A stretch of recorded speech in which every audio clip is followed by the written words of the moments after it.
আসসালামু আলাইকুম। আমি নাকি কিছু প্রবাসীদের টার্গেটে আছি।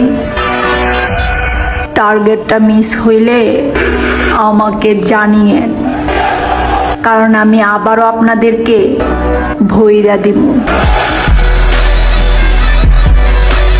আচ্ছা, তুই তো পুরো একটা অস্থির ডায়লগ মারলি, পুরো কড়া, একেবারে পুরো কড়া। কিন্তু তোর ডায়লগ তো 3 টাকায় বিক্রি হবে না, কেন জানিস? তুই আবাসিক হোটেলের লোক, আবাসিক হোটেলের দৃষ্টি আকর্ষণ করছি। এই যৌনকর্মী কিভাবে বাইরে? প্রবাসীকে টার্গেট মিস হয় না রে পাগলা। সময় মতন প্রবাসীরা ভরি দেয়, দেখবি সময় মতন তুই মাও হয়ে গেছি। এখনো ভালোই যাবো না। এসব ফাউল ভিডিও করিস না, তুই মেয়ে লোক মানুষ। হটস্পটে বাচ্চাই যেতে পারে, তো হটস্পটে ভালোই যা।